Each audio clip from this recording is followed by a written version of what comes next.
chapter 17, letting his life fill yours.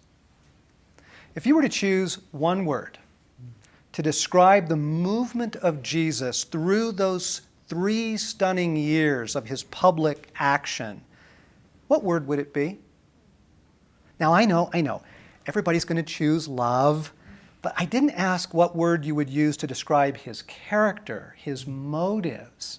I asked what word you would use to describe his presence, the quality of the many diverse actions that you see.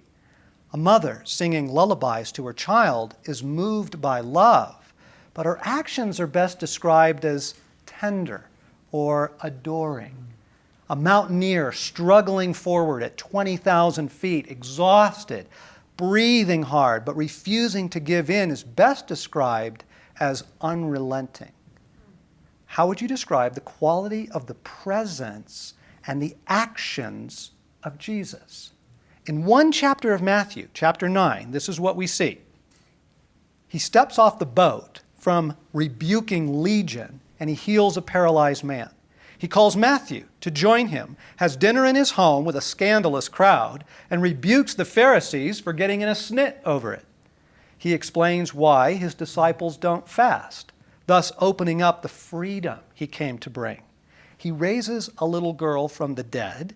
He heals 2 blind men, and then he heals a mute by casting out a demon. And then he journeys through all the towns and villages, spreading the news about the kingdom of God. All this in one chapter.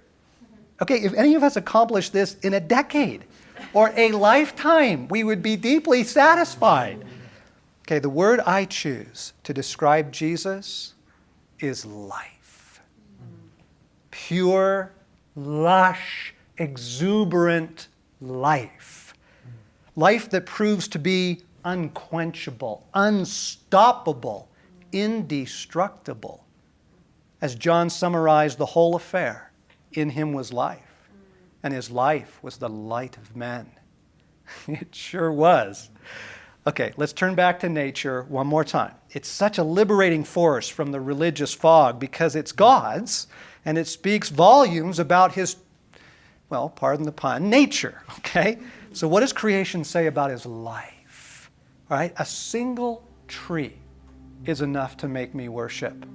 The beauty, the intricacy, the elegance, the perseverance, the life coursing through it. If I was given an entire lifetime, I could never make one. And now, have you ever stopped to imagine how many trees there are on this entire planet? Have you ever wondered how many fish are out there swimming in our oceans and seas? About 700 billion sardines are harvested every year off the coast of Peru. That's one little tiny subspecies off the coast of one small country, okay? There's a lot of fish out there, okay? It boggles the imagination. Come closer. Take a microscopic view of our world. There are hundreds to thousands of organisms in a single drop of pond water, right? Protozoa, amoeba, rotifers, water bears, one drop. How many drops fill a bucket? How many buckets a pond? How many ponds are out there? The earth is like a massive petri dish, teeming, bursting, squirming with life in such staggering diversity and abundance, science still hasn't cataloged it all. The earth is exploding with life, even after all these years of war. Now, what would happen if this sort of life expressed itself in a man? Exactly. It did. Okay. When Jesus fed the 5,000, the tally only counted men. So the crowd was probably more like 10,000, including women and children, from 5 loaves and 2 small fish with leftovers. He doesn't even say anything in Cana after fill the jars. The 180 gallons of wine are just there. With a shout, he raises Lazarus from the dead. One word best describes what's going on here. Life. Jesus really is the Lord of life. And now, for a wonder of wonders, you get to live his life.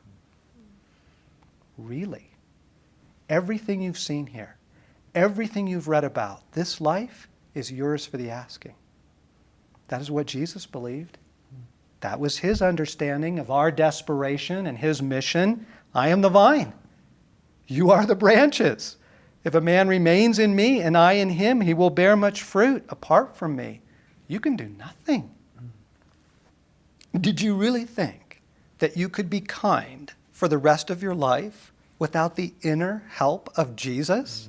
One day of kindness is a miracle. What about forgiving, generous, honest? Did you really think you could overcome your lifelong strongholds without some sort of Lazarus-like resurrection? It simply isn't going to happen. Not without the life of Jesus in you.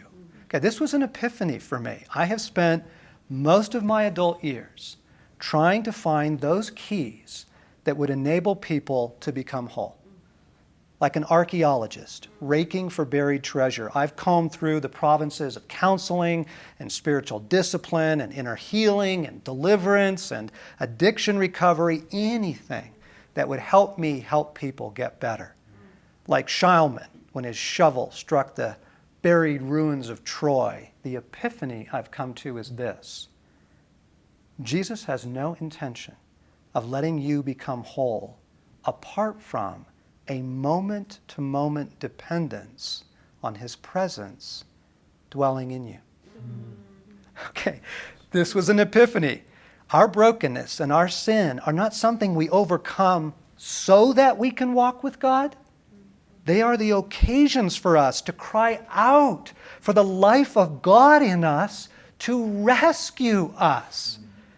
Not God outside of us, not God up in the sky somewhere, Christ in you, the hope of glory. Okay? Your only hope of glory.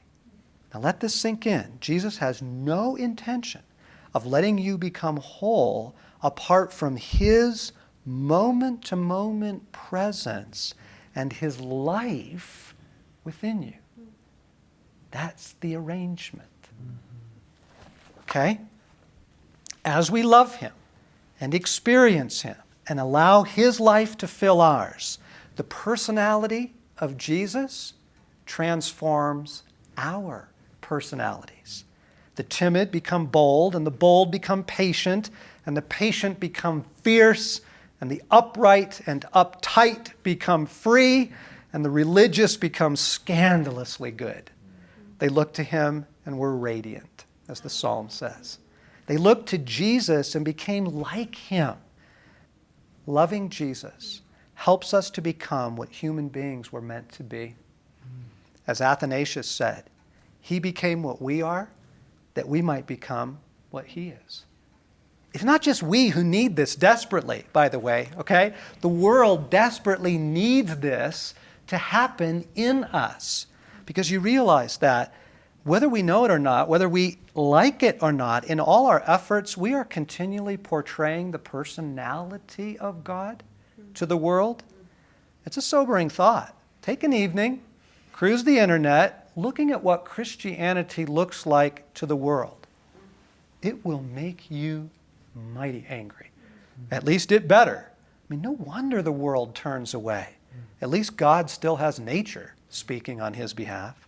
What enormous good would it do in the world if churches were known as playful, witty, fierce, humble, generous, cunning, honest, beautiful, true.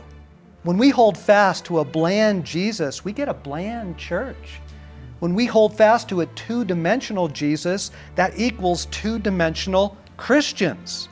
As Swinburne lamented, "Thou hast conquered, O pale Galilean, and the world has gone gray from thy breath." That is the tragic effect of the religious Jesus and the religious church upon the world.